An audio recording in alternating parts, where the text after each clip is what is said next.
is probably interesting for all of us because we're going to find out the future of direct marketing. And I know I, for one, am very interested to find out the future of direct marketing, and probably everybody in this room is too. I'd like to invite to the stage Ajay Row. Row, okay. Ajay Row, who's the, I presume that is Executive Director of AMIA. Is that correct? That's right. Yep. Wonderful. Over to you. So, right? Okay. Now clap again in unison. Okay, this will become relevant in just a few minutes from now when we get into this presentation, which I do hope I can find, because there is no one here to help me with that. I was sort of hoping to use that time to do it. Clearly that didn't work, did it? Okay, fortunately, is there anyone here who knows what is on this computer? Oh, no, okay. Clearly not.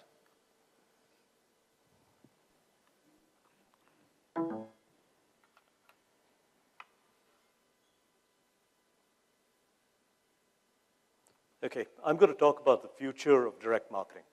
Yep, and we've already heard a lot about it, and we heard it this morning. Ask anybody, this is the future. Yep, and let's understand the numbers. It took about 100 years to get to 1 billion cars out there, right? The car industry started called in 1904. They started doing mass production of cars. 100 years, 1 billion cars. It took about 50 years to get 1.6 billion TV sets made and sold. 1945 to about 2012, 55 years. Internet, on the other hand, 25 years, 1.8 billion people. Toothbrushes, interesting, 4.2 billion people. Sounds like a lot, right? 4.2 billion toothbrushes sold every year. Say every person uses a toothbrush 4 times a year, change a toothbrush 4 times a year. So you got 1.2 billion people brushing their teeth. Make sense? Compared to 5.3 billion people on the phone. 7 billion people on the planet, of whom 1 billion, give or take, as of, depending on which number you read, as of August, it's now 1 billion on Facebook. Some people say, not yet, a big argument going on, perhaps 1 billion tweets on the subject. 1.75 billion tweets a week. Clearly, these 7 billion people have a lot to say, don't they? And that's nothing. Because while business is of interest, 1 million people joined LinkedIn. How many people here are on LinkedIn? Everybody? Is anybody here not on LinkedIn? Thought not. But on the other hand, there are 3 billion YouTube videos viewed every single day. So clearly, a lot of us are spending that time in the office when we're not uploading our profiles onto LinkedIn, watching videos. And that's nothing. There are 294 billion, depending on whether you're a Brit or an American, that's either in trillion or not, emails sent daily. Depending on which report you read, it's either 94% of them are spam or 99% of them spam. And most of them wind up in my inboxes. Millions, billions, trillions, people, transactions, interactions, all of that going into one big database. Big data, it's here, guys, right? And we can analyze it. I met somebody from IBM, they got the tools, they'll give it to you. Shove it into this big database, and they look at it, and they'll churn it. So that's it, guys. Are we done? We're not. Because what we're going to do is we're going to take that data, and we're going to shove it onto your phone. We know where you are because we've got geolocational capabilities. We're going to get an offer that's relevant. We're going to email it to you. We're going to segment that email so you're interested. No more spam. We're going to put it up onto all the social media. I haven't even started touching on the social media there. For example, how many of you guys use TripAdvisor when you go on vacation? Almost everybody, right? I mean, nobody goes on vacation now without checking out what your peers have to say about that place. And now we can enable POS, and we can do POS offers. Isn't that cool? So now we're taking it to the real world. And all of those people are talking back to our database. So we pushed it out, and it's coming back in, and we know exactly what's going on. Right? That's what we heard. And in time, it's going to get better. We're going to have all this, and then we're going to have stuff like this. This is a picture of a store in Bangalore, which has got something called a magic mirror. How many guys over here have seen the magic mirror? Basically, you stand in front of the store, and you wear whichever garment it is that you want to try out. So it's usually for ladies, and they're wearing a red dress. And the magic mirror tells them, the red dress goes well with this, it goes well with that. And, if you don't have a red dress in your collection, then there's the time of the year to use it, there's the day of the week to use it, et cetera, et cetera. All kinds of cool information. That's an intelligent shopping basket. We have them in India now, where you sort of got your basket here, you've put in your loyalty card, so it knows who you are. You go in front of the aisle. This is again in a store in Bangalore, and it knows which items are on the aisle. And you know what it plays for you? It's got a little video screen there. Can you see that? Imagine what the video screen plays for you. Anybody want to make a guess? A 30-second commercial. So we've taken what's on TV and we shoved it onto a shopping cart. When we know who you are, we know the shelf. This isn't so, where you actually shop at Tesco's. Now you don't go to Tesco's. It's in the subway. On your way home, you just select what you want. It gets delivered home. How cool is that? And then you sort of have our very own Facebook. So now you don't even want to go to the store. You don't want to buy on the subway. You just want to stay at home. And you go on to our most popular site, which is Flipkart.com, and you buy what you want. And they've got almost everything under the sun, right? And if you do go to the store, we have intelligent cars. We can park themselves. We have them available in India now. Isn't that cool? And all of that goes back to that big database, and it tracks everything about you, because everything is digital. And in case you don't want to do any of this stuff and you want to use the Google Glasses instead, I'm told they're going to be retailed in a year from now. How cool is that? So not only do they track what you buy, what you think, what you say, who your friends are, they also track what you see. That's the future, guys. And we've got coalition programs which put all that data on big databases, and then we give you offers, because that's what you want. That's what we saw in Kanika's presentation. We saw the consumer wants offers. Let's give them offers. So that's it. That's the future. Mobile, email, social, big data, digital anytime, anywhere. Everybody in agreement? Or does anyone disagree? I'll tell you what. Edmund Burke said, those who don't know history are designed to repeat it. Ted Levitt said, for that to happen, what else must happen?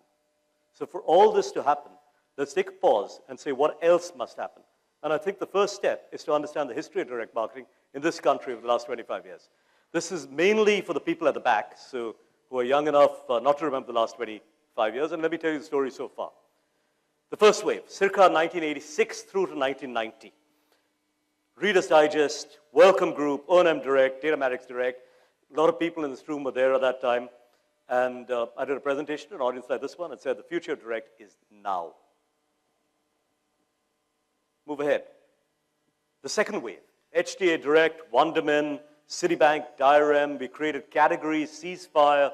India's very first ever international award was for a direct marketing campaign for Mauritius. Shopper Stop. We did all that cool stuff, all the loyalty programs, all the direct marketing. That's me at a conference. The future of direct is now.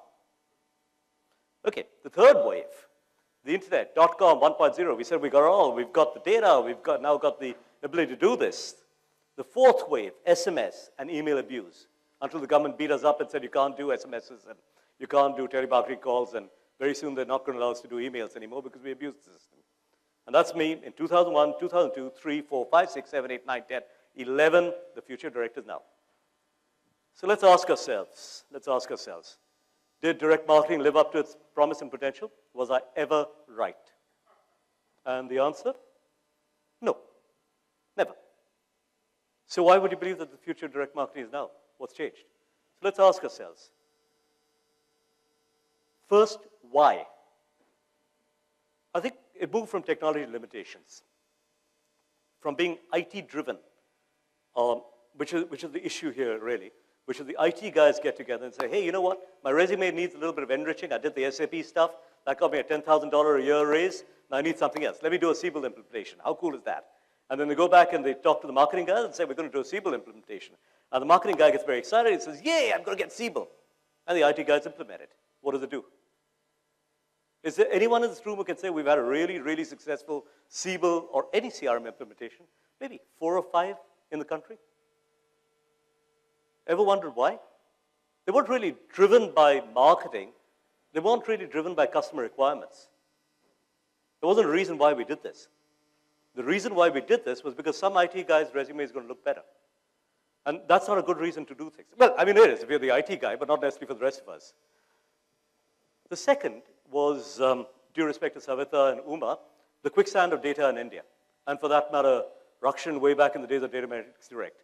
Unlike in the US, we have no social security number. We have no unique number to identify people. We don't have government-sponsored databases which help us get out there and do stuff. We all have our hopes that another Nilinkini will come through for us, but that's a way off, right?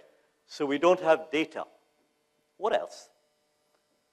Intra-departmental politics and bosses who just don't get it. Let's think about this. How many people think that market share and profit share are the same thing? There's so much profit to be made in market, right? Your share of the profit is equal to your share of the overall market. How many people think that? Does anybody here think that? Okay, so we've got a bunch of direct marketing guys here, because if you go to the FMCG guys, they tell you it's the same thing. And it is for them.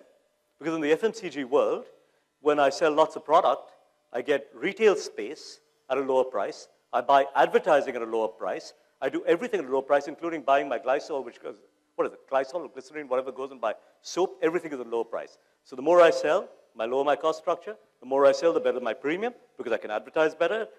I make more money. Market share equal profit share. Does that work for a bank? No. There are just so many customers who are profitable for a telco. There's so many customers profitable for a credit card company.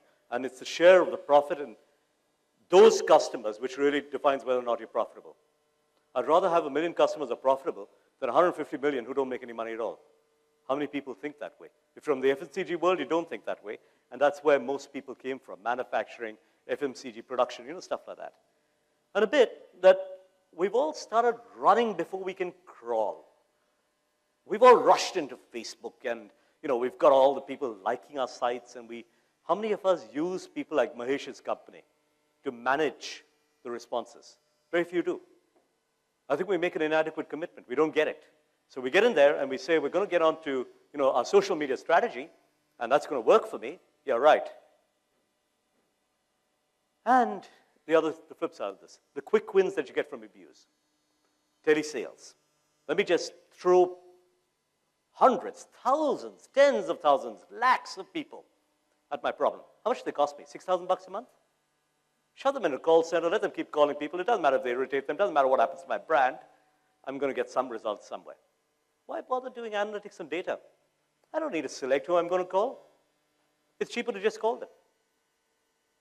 Likewise with SMSs, likewise with email. It doesn't cost me anything. Let me just go ahead and do it. Right? The long-term harm, of course, is I kill my brand, and then I wind up with a government who does draconian things like banning SMSs. Is that a good thing? I don't care. I got my short-term results. Massively biased budgets. How many of you guys have got a retention budget in your company, which is a fraction of the acquisition budget? When we talk about the acquisition budget, the brand budget is almost all acquisition. How many of us have seen, let's talk about any product, pick any product. Take a fabric whitener, right, a soap, right? You got that. You've always got a doubter converter film, right? Where there's a doubter who doesn't get that the soap washes whiter than anything else, and the converter who is a very intelligent lady who tells her it does. So doubter says, I don't know how to get my shirts to be washed white. And the converter who's the brainy one says, well, put your brand name in here to get shirts white. Oh, you mean so-and-so makes my shirts white? Yes, it makes your shirts white. Oh, then I'll use so-and-so to make my shirts white. Yes, use so-and-so to make, then male voice over. So-and-so makes shirts white. And then you got the converter at the end of it. Oh, yes, it does make it white. How many of those commercials have we heard? Would you talk to your wife or your husband that way? I mean, isn't that ridiculous? These are people who've been buying your brands for years. How much communication says, hey, you know what? You've been getting your shirts whitened for so long. Are there any issues that you've had this which can help you sort of fix? How do we do it? Market research. And most of the time, I think market research, I think Ogilvy said this, is used like a drunk with a lamppost, more for support than for illumination. Talent. Talent, we don't have any. You can count the people on fingers of one hand who get direct marketing 20 years ago, and maybe they're 100 people, 200 people, 500 people today. Compare that with the tens of thousands of guys who get FMCG-type marketing in this country. And let's face it, it's just not sexy enough. You want to chat up a girl in the bar, and you look like me, and you go up and you say, I do direct marketing. She's going to be impressed? Let's be honest. I mean, you could say, you know that cool commercial, the really clever one? I made that. See the difference. It's just not sexy. Nobody cares. In any company, the guy who brings in the new business, the hunter versus the farmer, who's preferable? It's always the hunter. He's the guy who gets the big car. The guy who massages the databases for fun and keeps the customers coming back, who cares? They were coming back anyway. We've got a great product. We've got a great distribution. It's happening anyway, right? So where are we now? Well, we're on the fifth wave. We've got mobile, post-TRAI, regulations on how you can use it and how you can't. We've got smartphones. We've got big retail. We've got .com 2.0, 3.0, 4.0, whatever it is. Question is, are we ready for the leap forward? And for this to happen, what's changed? And what hasn't changed? So let's go through that. What's changed? One, I think first is the realization that market share does not equal to profit share. And that's fundamental. Because if we get that, we get a lot. Then we get the value of data, and we get the value of knowing the difference. Second, I think the maturing and then the cooling of markets. There's less growth. You see, over 20 years, we've been growing since 91 when Dr. Manmohan Singh sort of, liberalized our country. We've been growing at, this enormous pace of growth. Yeah, we do 8%, we do bad years 6.5%, and we're all feeling bad about that. That's at the economic level, and you look at the company level, every company is doing 20, 30%. I mean, you look at our PE ratios, I mean, they're all the way up there, right? Now, all of a sudden, what happened? 2 years ago, the growth started topping out. How many more mobile subscribers can you get in India, right? That's not in India. Right? There aren't that many more. You're beginning to see a flattening of the curves. Right? You're seeing flattening curves in market after market after market. Look at credit cards. We went and signed on everybody and their brother. And if you had a pulse rate, you did your credit card. And then what happened? All of a sudden, the ICICI base dropped from, the competition was brutal. And if you weren't efficient, you were going to get your lunch eaten. That makes a difference as well, because all of a sudden, existing customers are now attractive because they cost less than acquisition does. And I think learnings and people joining us from the IT and IT-enabled services. So all those guys who are doing the cool stuff for the big companies in America, all the analytics and all the data work, can now do it for the companies in India. The companies in India need them, and we've got the talent. We didn't have it 20 years ago, but now we've got guys who can run, Bayesians and regressions and not, we can annihilate at that. And the big boys at DM are here now. Everyone's here. So whether it's the company I work for, EMEA, it's Loyalty One. I mean, look at that board. I mean, everybody's here. It could be anywhere in the world. They're all here now. They weren't here 10 years ago. They're all here now. Ramesh, of course, is unhappy about that, but what are we going to do? And the cost and availability of people down the line, right? I think what's happened is where we could throw people at a telemarketing problem by having, 6,000 rupee a month, 3,000 rupee a month kind of people, that's gone. They're not available. The turnover in our call centers is, call it, 30% a month in some call centers. That's gone. You got 6 months experience, you're earning 20,000 rupees. You're not cheap anymore. The real amount of marketing budgets in some companies are beginning to switch.